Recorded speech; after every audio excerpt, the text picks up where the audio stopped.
Bonjour à toutes et tous, bienvenue sur le podcast de la Fédération française d'haltérophilie musculation. Ici, nous parlons d'entraînement, de technique, de préparation de l'athlète pour la performance et aussi de santé, en explorant toute la puissance de l'haltérophilie et de la musculation. Que vous soyez jeune pratiquant, compétiteur, coach ou simplement adepte du renforcement musculaire pour votre santé, ce podcast est fait pour vous. Ensemble, nous allons décrypter les méthodes d'entraînement, les bonnes pratiques et les avancées scientifiques pour vous aider à progresser en toute sécurité et à profiter pleinement des bienfaits de notre discipline. Aujourd'hui, nous recevons un invité exceptionnel qui va partager son expertise. Alors installez-vous bien, c'est parti. FFHM, technique, force et explosivité au service de la performance et de la santé. Bonjour à toutes et tous et bienvenue dans ce nouvel épisode de nos podcasts FFHM dédiés à l'environnement de l'haltérophilie, à la performance, à la santé et aux initiatives qui font évoluer notre sport au quotidien. Je suis Nicolas Gravis, conseiller technique pour la Fédération française d'haltérophilie musculation et aujourd'hui, j'ai le plaisir d'échanger avec un acteur très investi dans le développement de l'haltérophilie en Nouvelle-Aquitaine. J'accueille Dylan Kuffel. Dylan est kinésithérapeute, mais aussi président du club d'haltérophilie musculation de Saint-Jean-d'Angély en Charente-Maritime. Il est à l'origine d'un projet innovant, un partenariat entre son club d'haltérophilie musculation et le club local de BMX, ce qui lui permet d'intégrer l'haltérophilie dans la préparation physique des jeunes pilotes.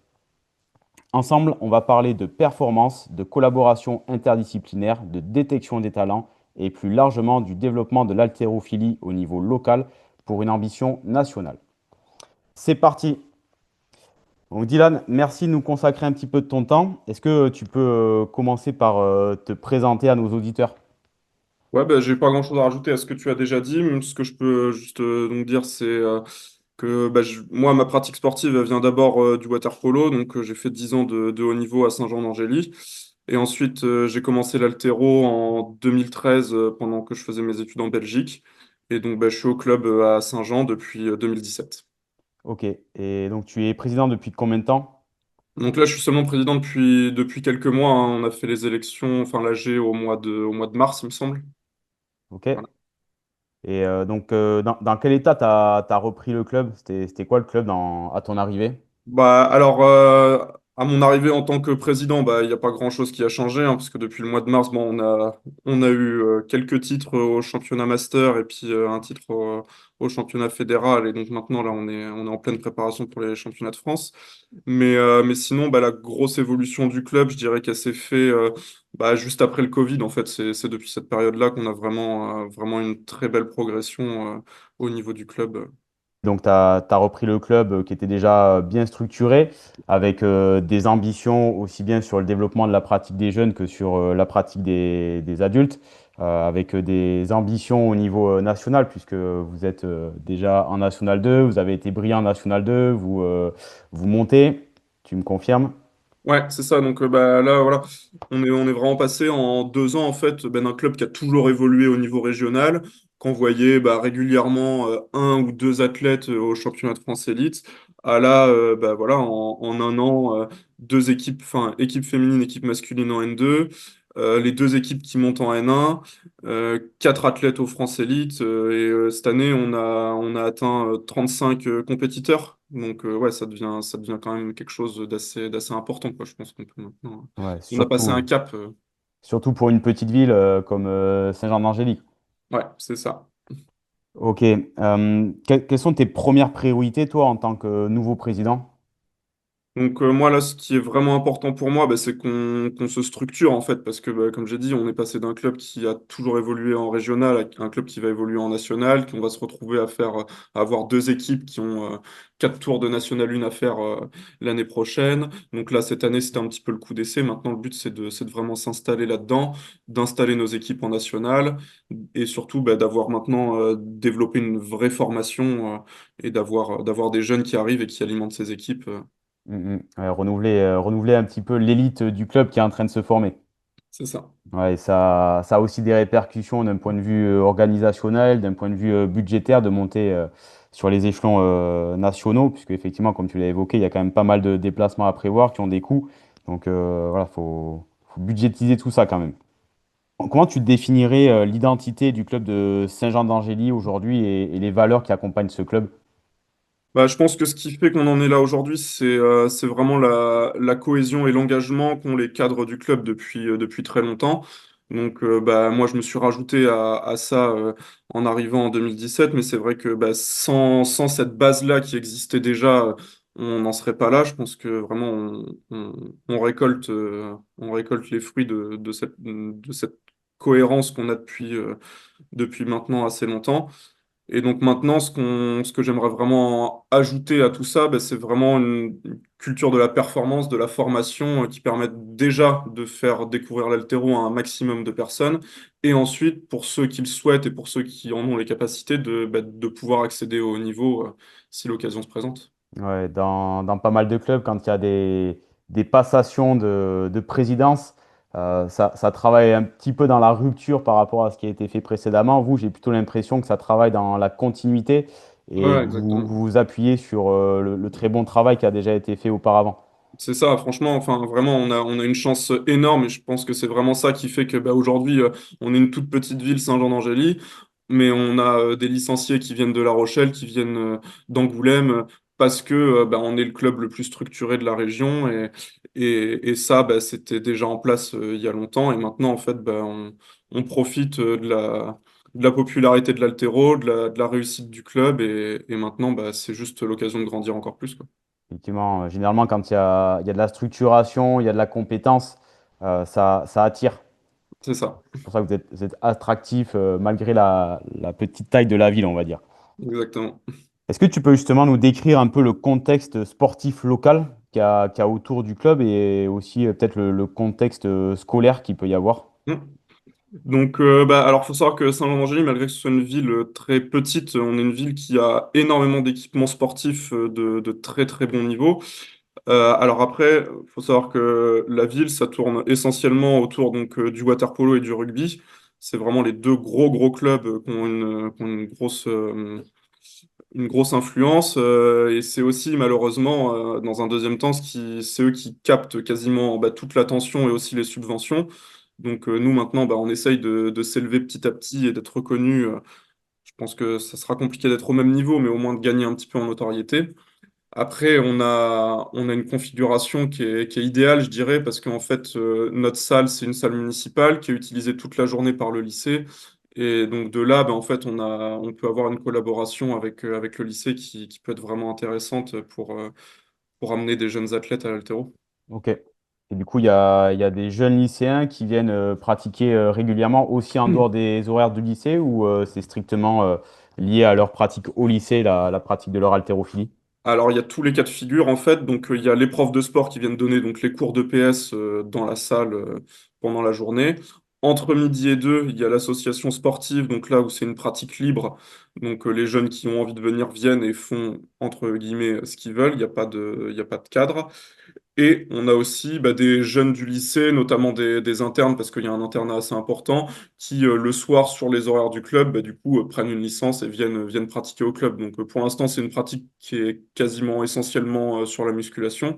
Mais le but, bah, c'est d'en attirer certains quand on voit qu'il y a un potentiel ou qu'il y a un intérêt, de les emmener un petit peu vers l'haltéro. Excellent. Et du coup, la place de l'haltérophilie au niveau local, qu'est-ce que tu peux nous dire là-dessus comment c'est Ah, perçu c'est encore tout petit, hein. Alors, les profs de sport sont complètement ouverts à la collaboration, hein. Donc là, j'ai commencé à mettre en place cette année, être présent sur une des séances du NSS. Donc là, ben, je leur ai déjà demandé si l'année prochaine, il y aurait la possibilité d'être présent sur plus de séances, parce que bah, c'est vrai que les jeunes de l'UNSS, les voir, c'est des séances de 40 minutes, hein, l'UNSS à peu près, donc c'est un peu short Mhm. pour vraiment leur apprendre l'haltéro comme il faut. Donc essayer d'être présent sur un petit peu plus de séances. Donc au niveau des profs de sport, tout ça, ils sont très très ouverts à ça. Après, au niveau connaissance du sport, reconnaissance sur la ville, c'est encore tout petit, hein. Il y a plein de gens qui savent pas encore qu'il y a un club d'haltéro à Saint-Jean, malgré le niveau qu'on a. Et ça, c'est vrai que Mhm. bah, faut qu'on communique encore plus dessus pour être plus connu. Ouais, ouais. Ça va venir aussi avec votre stabilité au niveau national, je pense. C'est sûr. On va parler du partenariat avec le club de BMX maintenant. Comment est née cette idée de partenariat avec ce club? Alors en fait, à la base, c'est Anne Rougier, donc l'entraîneuse du club de BMX, qui est venue à nous il y a à peu près 3-4 ans, il me semble, pour que les jeunes qui sont en section sportive, donc ça représente entre 10 et 12 lycéens, qui puissent venir faire leur préparation physique au club. Donc la première année, en fait, c'est elle qui s'occupait des séances, et il se trouvait qu'en fait, elle faisait ses séances en même temps que moi je m'entraînais, et surtout que j'entraînais Émilie. Et donc, en fait, bah, après la première année, je lui ai proposé d'entraîner ces jeunes, en fait, et elle a tout de suite été très, très intéressée. Et donc, maintenant, ça fait 2 ans que je leur fais donc 2 séances de prépa physique par semaine, et donc bah, plutôt axé haltéro. Ouais. Ok, et donc Anne était déjà sensibilisée à l'haltérophilie ou pas du tout? Ouais, alors elle a été donc elle a fait du haut niveau, hein.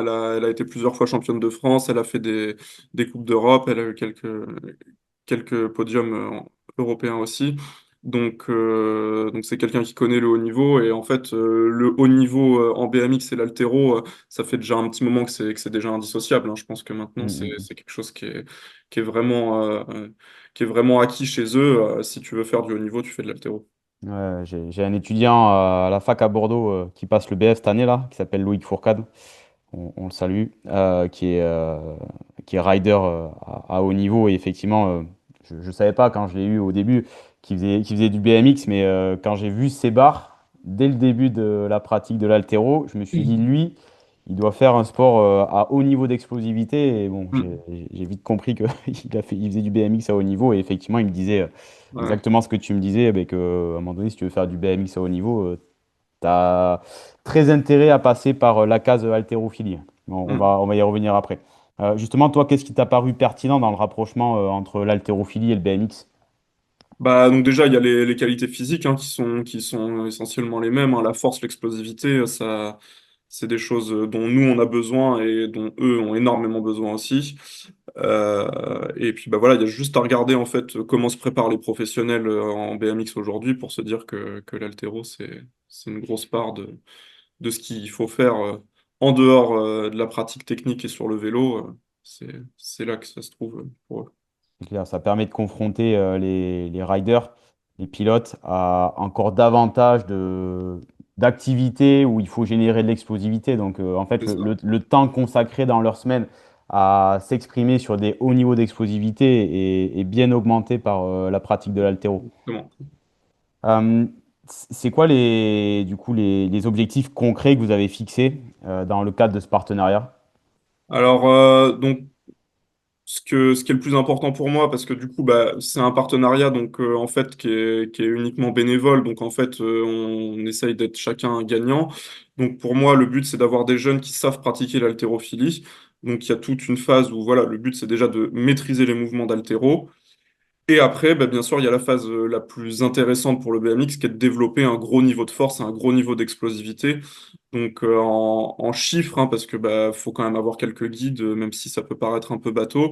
Le but, c'est qu'à la fin du lycée, ils puissent tous ou presque se dire qu'ils ont un squat à 2 fois leur poids de corps et un épaulé à 1 fois et demi leur poids de corps.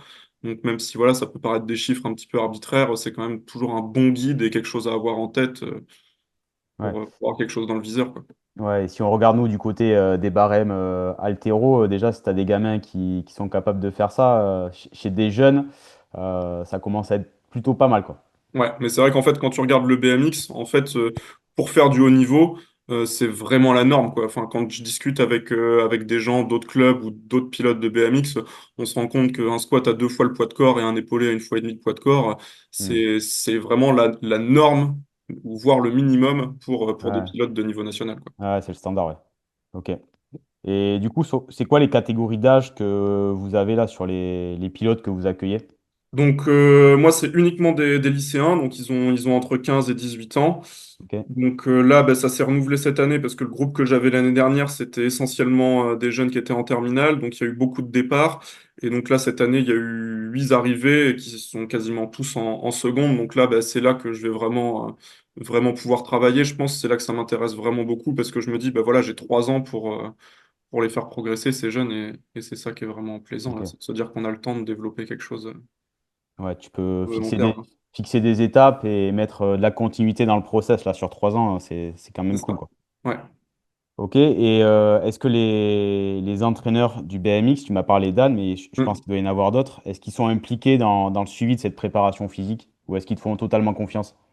Alors, donc moi j'ai des relations que avec Anne parce que c'est elle qui s'occupe du club de Saint-Jean. Après, il faut savoir que les jeunes qui sont au club à Saint-Jean, donc ils sont en section ici, mais ils sont pas forcément licenciés au club de Saint-Jean, donc ils peuvent avoir Ok. leur entraîneur dans leur club habituel. Et surtout, c'est des jeunes qui travaillent beaucoup en sélection régionale. Donc en fait, bah, ils travaillent avec plein d'entraîneurs différents, ne serait-ce que bah, des fois en faisant des stages avec les clubs d'à côté ou alors des entraînements en sélection régionale. Donc là, ils travaillent avec beaucoup d'autres entraîneurs, mais moi, le seul contact que j'ai, c'est avec Anne. Et puis bah, là, bah, on collabore beaucoup forcément parce que bah, on est deux acteurs très locaux. On se voit quasiment toutes les semaines. Au début de l'année, on fait un point sur le calendrier, on définit les périodes et les objectifs de l'entraînement au fur et à mesure de l'année.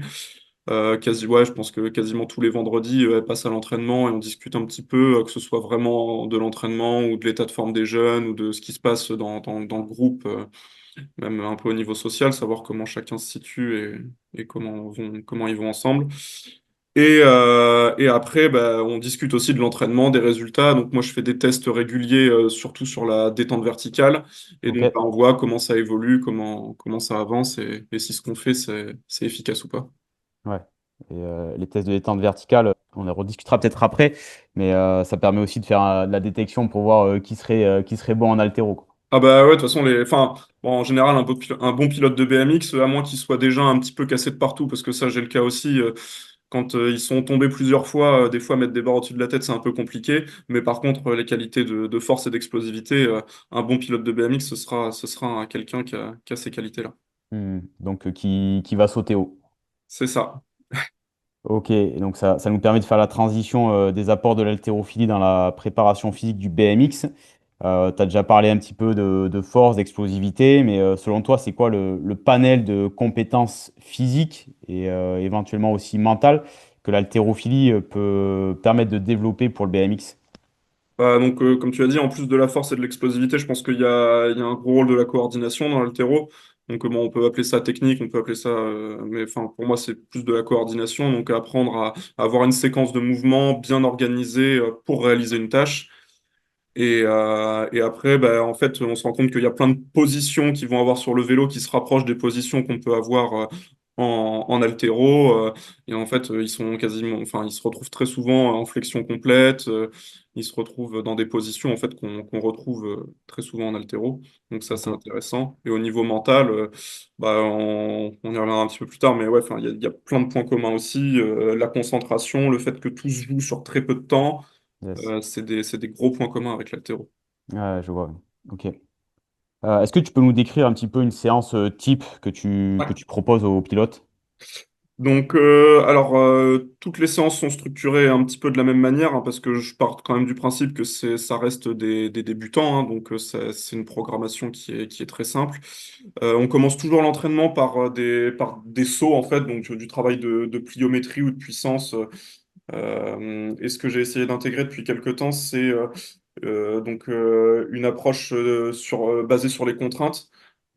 C'est Kif David qui explique ça, qui a un bouquin qui parle de ça. Donc en fait, l'idée, c'est de leur donner une tâche à accomplir, donner le moins de consignes possible, mais juste leur donner quelques contraintes à respecter. Et en fait, bah, de les laisser s'exprimer, de les laisser s'organiser pour en fait voir bah, quelles solutions ils trouvent et que ce soit à eux de trouver les solutions. Donc leur donner le moins de consignes possible, mais juste quelques contraintes à respecter et Ok, de voir comment est-ce qu'ils s'expriment avec ça. Donc on commence toujours la séance comme ça. Et ensuite, bah, du coup, c'est là qu'on a toujours un petit peu d'haltéro. Donc en règle générale, ils ont une séance où ils vont faire de l'arraché, la deuxième séance de l'épaulé jeté.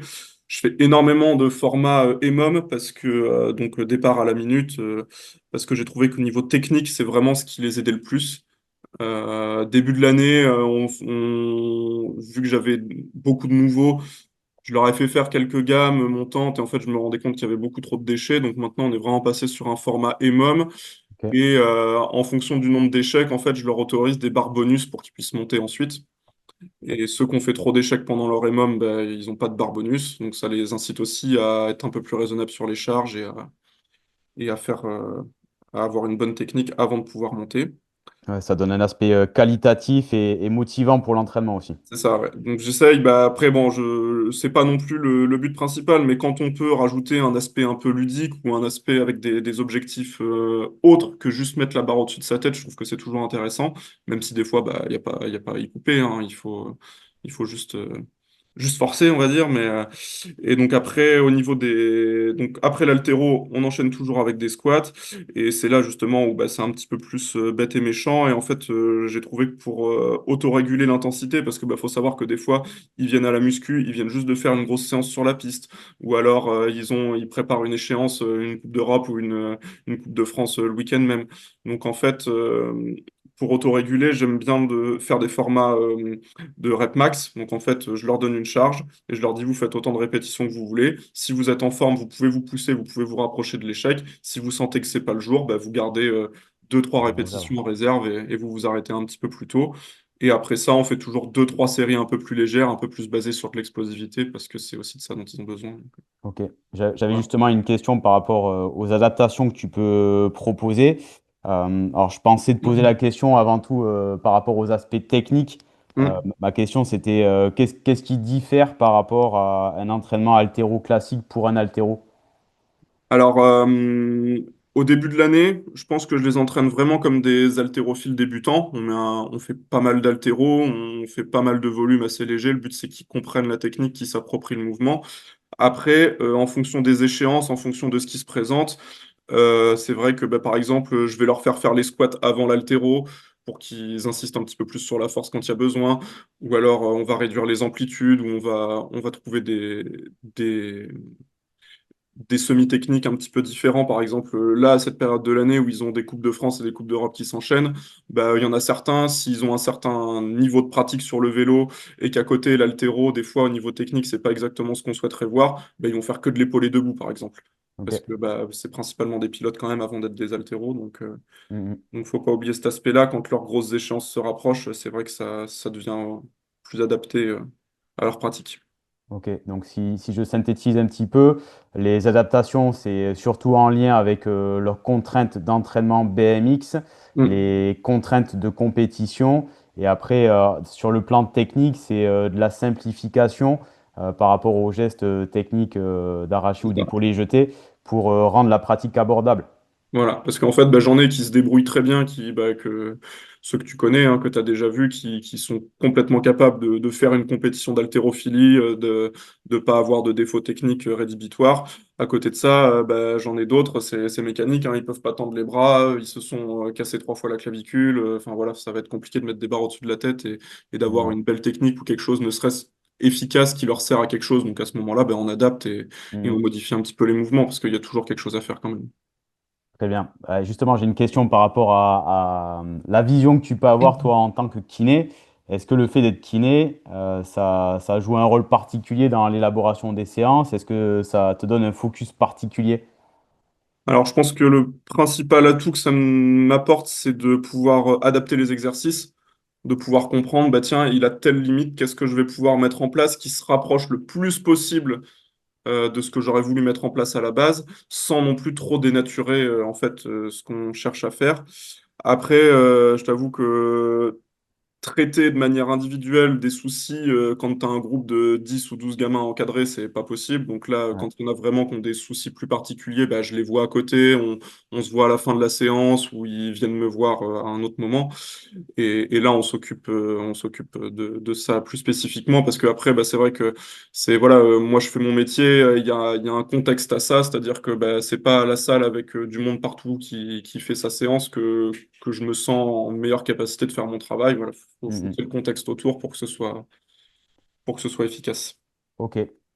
Tu commences à avoir un petit peu de recul par rapport à ce partenariat. C'est quoi les premiers retours que tu as de la part des jeunes et de la part des entraîneurs et particulièrement de Anne?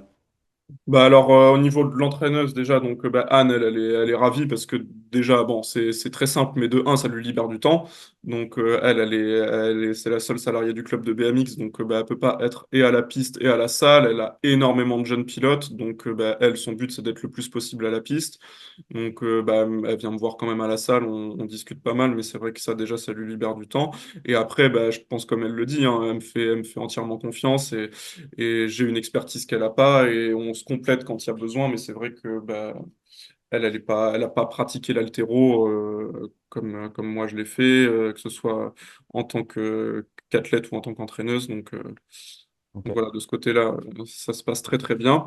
Et après, avec les jeunes, je dirais que bah, c'est même encore mieux. En fait, là, je l'ai vu avec tout le groupe qui est arrivé cette année.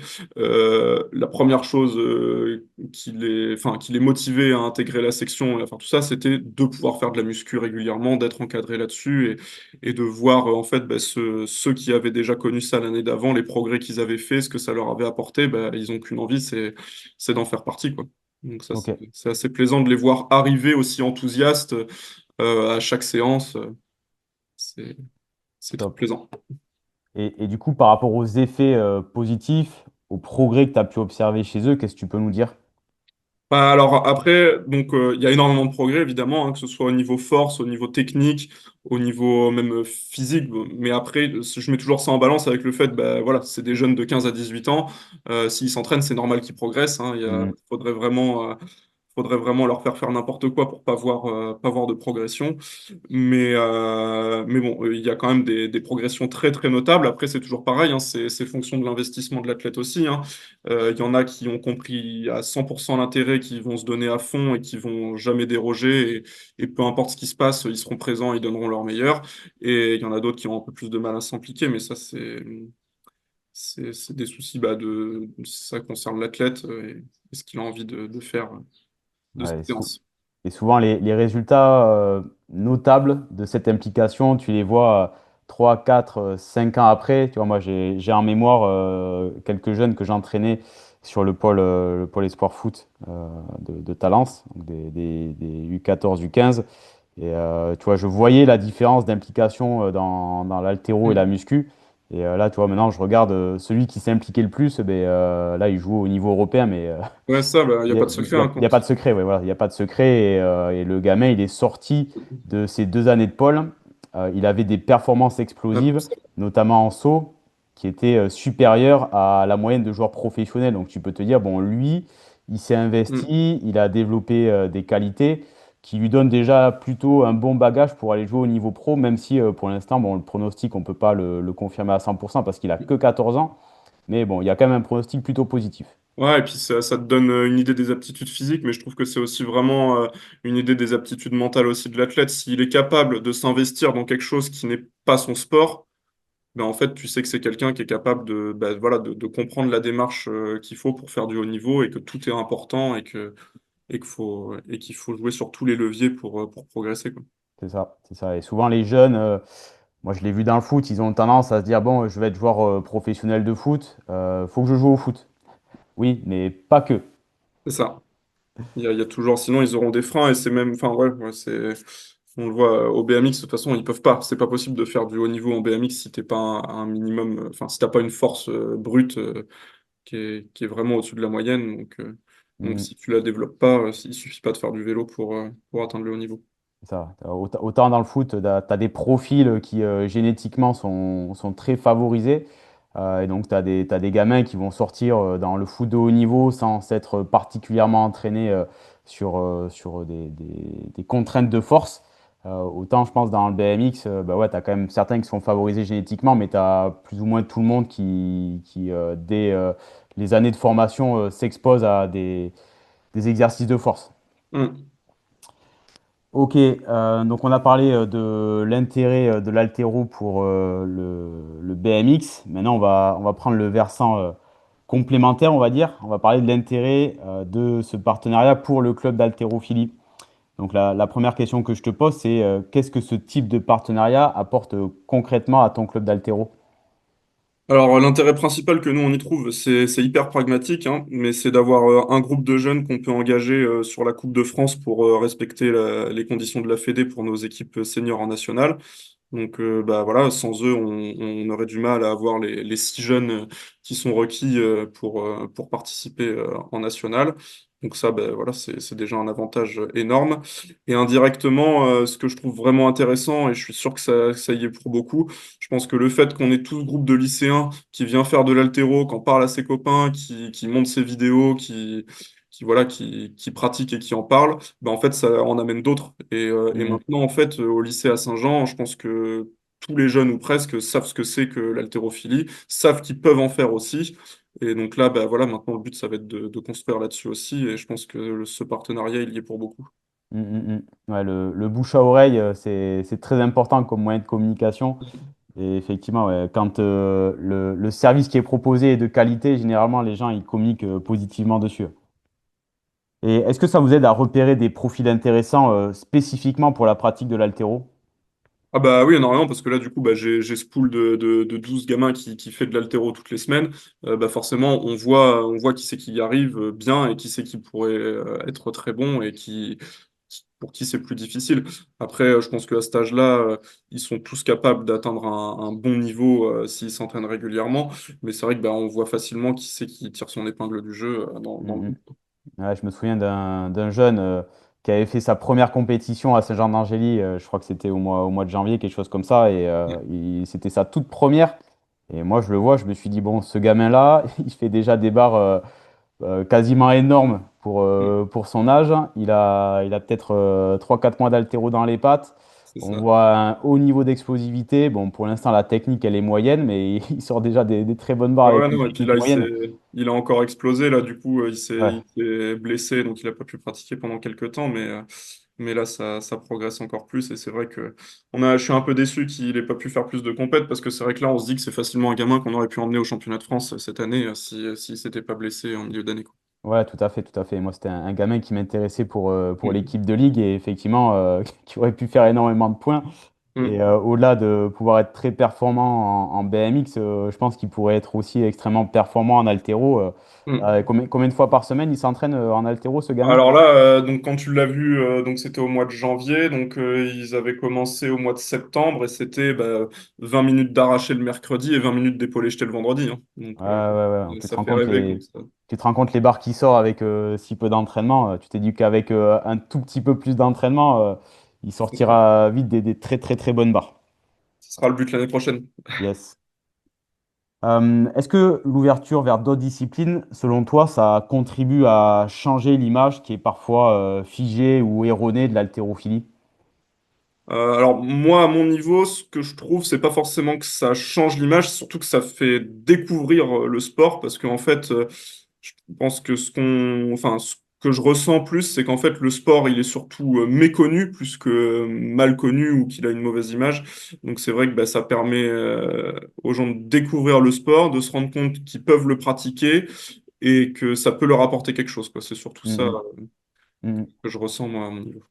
Ouais, ouais, j'ai l'impression que l'image ça coupe la croissance, etc., c'est Ouais, non, mauvais. ça. J'ai l'impression que ça change un petit peu. Tu vois, là, j'ai été surpris sur la foire de Bordeaux de voir autant de parents laisser soulever des barres à leurs enfants. Ouais. Bon, on a eu quelques cas de parents qui disent non, non, non, il est hors de Oui, question bah, qu'ils soulèvent une barre. Mais tu vois, j'ai l'impression que c'était très, très, très, très minoritaire et que la majorité des parents laissaient découvrir la pratique quand même à leurs enfants. ouais. Bah, moi, je le vois aussi, là, tu vois, justement, avec les jeunes que j'ai. Donc, faut se dire que pour les parents, je pense que c'est quand même quelque chose, hein. Ils envoient leurs gamins en internat parce qu'ils sont quasiment tous internes, les jeunes que j'ai. Donc, bah, ils les voient plus tous les jours et ils se rendent compte qu'en fait, leurs enfants, bah, ils font du sport tous les jours, ils soulèvent des barres. De temps en temps, il y a des parents qui passent à l'entraînement. Ils voient leurs enfants qui mettent des barres de 70 kilos au-dessus de leur tête. Alors que la dernière fois qu'ils les ont vus, ils avaient du mal à faire 3 pompes. Bah forcément, oui, ça choque un petit peu, mais je pense que bah, ils se rendent surtout compte du bénéfice plutôt que de se dire que c'est un risque ou qu'ils prennent des risques pour leur santé. Ouais, je pense qu'ils se rendent surtout compte du bénéfice de les voir changer physiquement, de les voir aussi énormément gagner en confiance, parce que ça, c'est quelque chose pour lequel l'haltéro est vraiment magique. C'est pour gagner en confiance en soi. Je trouve que c'est vraiment Ouais, un super outil. tout à fait. Et quand la pratique de l'haltérophilie est encadrée par des experts de la discipline et en l'occurrence, pour ce qui te concerne, des experts du mouvement, le risque de blessure est plus que minime, on va dire.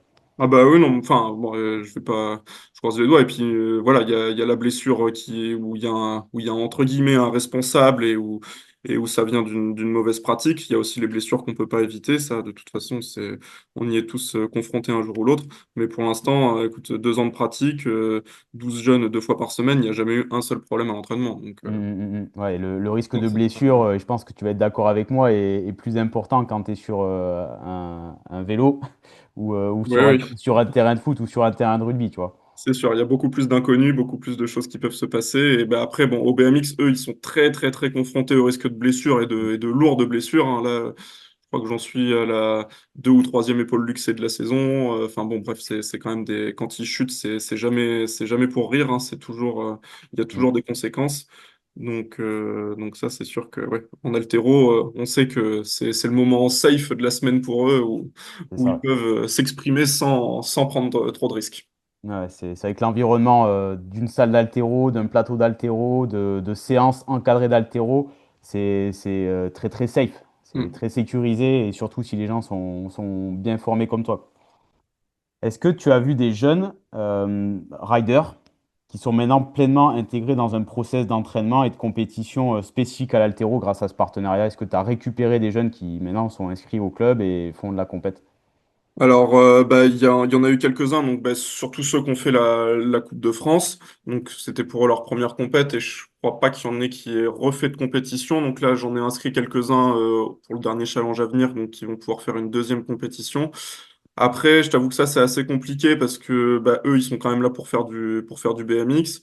Faut se dire aussi que le BMX, bah, la France, on est la meilleure nation mondiale de ce sport-là. C'est des jeunes qui sont investis là-dedans et donc c'est compliqué de rajouter une pratique en plus. Donc sachant Mm, qu'ils sont déjà beaucoup d'entraînement sur le vélo, ils ont leurs 2 séances de prépa physique, ils ont les cours, donc ils sont au lycée. En plus avec le système actuel là, de Parcoursup, bah, c'est vrai que chaque évaluation a une importance beaucoup plus élevée qu'avant quand tout dépendait du bac. Donc c'est vrai que c'est beaucoup de contraintes déjà sur eux, donc c'est compliqué de leur en rajouter. Après, bah, ils en sont capables et ils peuvent le faire, mais dire, je les entraîne pas non plus comme j'entraînerais un jeune qui est à 100% investi dans l'haltéro et qui a rien d'autre à côté, quoi. ok. Et peut-être que dans 3 4 ans, tu vois, les jeunes qui n'auront pas pu s'exprimer dans le haut niveau BMX se diront, ah, ben, j'ai pratiqué l'haltéro, j'étais pas mal en haltéro, Ah, clairement. pourquoi Clairement. pas aller Surtout me... que, bah, alors, on sait qu'il y a des freins à la pratique de l'haltéro, bah, qu'il faut pouvoir pratiquer en club, avoir un entraîneur, quelqu'un qui chapeaute un petit peu tout ça. C'est quand même la meilleure manière de pratiquer en haltéro. Mais en BMX, il faut se dire que c'est encore plus compliqué. Il faut avoir son vélo, il faut avoir une piste, il faut que le temps s'y prête aussi. Mm, mm. C'est vrai que bah, pour un jeune qui n'arrive pas à percer en BMX, mais qui a des aptitudes en haltéro, c'est un sport vers lequel il peut se tourner. Et on le voit hein, maintenant. Même au niveau national en France, il y en a plusieurs qui sont d'anciens bons pilotes de BMX et qui se sont tournés vers l'haltéro dans un deuxième Mm, temps. mm. Yes, yes, yes. On va poursuivre en parlant du développement de ton club et des Ouais. projets de ton club. C'est quoi les projets actuels du club et les projets à venir? Alors là, le gros chantier, c'est de développer une vraie école d'haltéro. Donc justement, comme je te disais, par le biais de l'UNSS. Donc là, le but, c'est d'essayer de s'intégrer pleinement dans l'association sportive du lycée, d'essayer d'être présent bah, tous les midis sur les créneaux où les jeunes viennent pratiquer la muscu libre pour en fait bah, capter un maximum de jeunes qui auraient envie d'essayer ou de pratiquer l'haltéro. Et si possible, bah, justement, d'avoir des athlètes. Alors, bon, je sais que le but, c'est pas qu'ils soient spécialisés, qu'ils fassent que de l'haltéro, mais d'avoir des jeunes qui ont une vraie pratique haltéro, c'est-à-dire bah, des jeunes qu'on peut entraîner 3 à 4 fois par semaine qui ont pour objectif bah, des compétitions d'haltéro, quoi. Mm, mm. Yes, je pense que votre club, ça peut vite devenir un club pilote de la formation altéro en Nouvelle-Aquitaine, un peu comme est en train de le faire Power Camp. Je pense que ça va être avec le. Bah, nous, je pense qu'on a vraiment ce cadre hyper bien fait pour accueillir des jeunes lycéens parce qu'en fait, bah, ils sont déjà au club. Il suffit juste de rajouter l'encadrement Mm, et de mm. leur faire découvrir les mouvements. Et je suis sûr que, ouais, il y a vraiment quelque chose. quelque chose d'incroyable à faire et on a vraiment, et je le vois déjà là, on en a déjà deux ou trois qui sont intéressés. Et en fait, enfin, je suis convaincu que des pépites en haltéro, il y en a partout. Faut juste qu'ils connaissent le sport et qu'ils s'y intéressent et on pourra avoir des très très bons athlètes en haltéro en France aussi. Ouais, c'est ce qu'on disait avec Tommy Petit sur le podcast consacré à Margot Kochetkova. On est persuadé que des Margot Kochetkova, il y en a d'autres en France, mais il faut qu'on C'est aille sûr. il faut qu'on aille les chercher. C'est ça. Faut réussir à les trouver, à leur faire connaître le sport et puis après à les encadrer correctement pour qu'ils puissent bien apprendre le sport et qu'ils s'y intéressent. Ok, donc tu as ce partenariat avec le lycée, tu as le partenariat avec le club de BMX. Est-ce que tu envisages de créer d'autres partenariats avec d'autres établissements scolaires ou d'autres clubs du territoire? Alors, d'autres établissements scolaires, je sais pas trop, parce qu'après, donc, il y a le collège qui est aussi juste à côté, mais là, enfin, j'ai moins de contact déjà avec les profs de sport du collège. Et après, ben, on arrive toujours au même souci de temps de disponible pour les éducateurs et de créneaux disponibles au niveau de la salle. On a aussi commencé à faire quelques petites initiations avec le club de rugby local. Donc ça, bah, c'est des choses que ponctuellement on peut mettre en place, mais c'est vrai que pour l'instant, j'ai pas trop de solutions à proposer pour que ça devienne quelque chose de régulier, d'hebdomadaire dans la Ouais, pratique, quoi. la problématique, c'est que la salle, elle n'est pas extensible et les créneaux de la salle sont pas extensibles non plus, quoi. C'est ça. Ouais. Est-ce que tu as déjà réfléchi à organiser des événements ou des stages sur des rencontres multidisciplines? Ouais, donc bah, du coup, on a fait cette journée là pendant les vacances scolaires avec le rugby. Donc en fait, c'était Ok. des jeunes qui étaient en stage rugby pendant une semaine. Et donc l'idée, c'était qu'ils pratiquaient le rugby tous les matins et ils avaient une activité qui changeait tous les après-midi. Et donc, bah, comme je connais bien les éducateurs du club de rugby, on a mis en place une après-midi d'initiation à ce moment-là. Je pense que c'est quelque chose qu'on pourrait essayer de refaire plus régulièrement, justement pendant les vacances scolaires, quand la salle est un petit peu plus disponible. Éventuellement, bah voilà, proposer aux jeunes de venir deux, trois fois dans la semaine pendant les vacances scolaires pour pratiquer un petit peu plus. Après, bah voilà, il y a plein de clubs de sport à Saint-Jean. Donc les activités d'initiation, on va dire, on pourrait les multiplier. Après, ce qui est toujours ouais, plus compliqué, c'est la mise en place de quelque chose de régulier derrière. C'est ça, ouais, c'est ça. Tu vois, on avait fait des allers-retours avec Tommy Petit là, sur les Landes, Mm. sur un stage de foot où les gamins, le matin, ils pratiquaient l'haltéro. Et ça leur a permis de découvrir une discipline et ça variait, tu vois, d'un stage de foot classique. Et ça a été super bien perçu de la part des coachs et de la part des gamins. Mm. Est-ce que tu pourrais imaginer, avec le contexte sportif local qui est quand même hyper riche, qu'un jour, à Saint-Jean-d'Angély, il y ait un centre d'entraînement commun, tu vois, une espèce de pôle interdisciplinaire qui pourrait utiliser un complexe assez conséquent où il y a du matériel d'haltéro, il y a des plateaux d'haltéro et où ça pourrait être utilisé à la fois pour la préparation physique et aussi pour un club d'haltéro ben, qui aurait besoin de grossir au vu de ses résultats. Bah, on va dire que c'est, enfin ouais, l'imaginer, ouais, c'est le rêve, hein, forcément, d'avoir une structure comme ça, de pouvoir avoir centralisé en fait, on va dire tout ce qui est prépa physique et haltéro pour tous les clubs du secteur, ce serait l'idéal. Après, d'un point de vue pratique, je t'avoue que j'y crois moyennement parce que bah, forcément, on va avoir des contraintes financières, des contraintes de salles, mais c'est sûr que si un jour ça peut être mis en place, ce serait l'idéal. Après, voilà, ça c'est des choses qui dépendent plus du tout de nous et qui dépendent entièrement bah, de l'économie, de la mairie, de la région, là où ils ont envie de mettre des sous Ouais. Ok, pour bah que ce soit mis en justement, place. ça permet de faire la transition vers la question suivante. Quel accueil, quel soutien, je dirais même, reçoit ton club de la part des collectivités locales et des institutions vis-à-vis du développement de la pratique de l'haltéro et du développement de projets comme ce type, le partenariat BMX? Alors, on va dire qu'on a un soutien logistique parce donc on a un très beau complexe sportif et on a une belle salle. Donc ça, c'est des choses qui ont été refaites récemment et qui nous sont prêtées par la mairie. Au niveau logistique aussi, donc on a des minibus qui nous sont prêtés pour tous nos déplacements gratuitement par la mairie. Donc ça, c'est quand même un soutien assez important qui nous permet de faire ce qu'on fait aujourd'hui. Après, au niveau communication ou au niveau financier, je t'avoue qu'on se sent toujours un petit peu seul, hein. C'est un autre problème et Ok, là, c'est toujours un petit peu plus compliqué d'obtenir quelque chose de ce côté-là. ok, très bien. Bon, après, je pense que les bons résultats et toutes les initiatives que vous êtes en train de mettre en place, ça va permettre de communiquer encore plus positivement auprès des institutions et dire, bon, mais voilà, on fait du bon travail, faut nous soutenir dans le bon travail qu'on fait, quoi. On espère.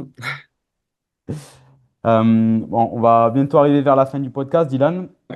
Quel message tu aimerais adresser aux clubs d'autres disciplines qui hésitent à se rapprocher de l'haltérophilie? Donc là, je parle pas forcément que sur le plan local, mais sur le plan national, tu vois, il y a plein de clubs d'haltéro qui sont à proximité de d'autres sports, donc qui pourraient mettre en place le même type de partenariat que tu as.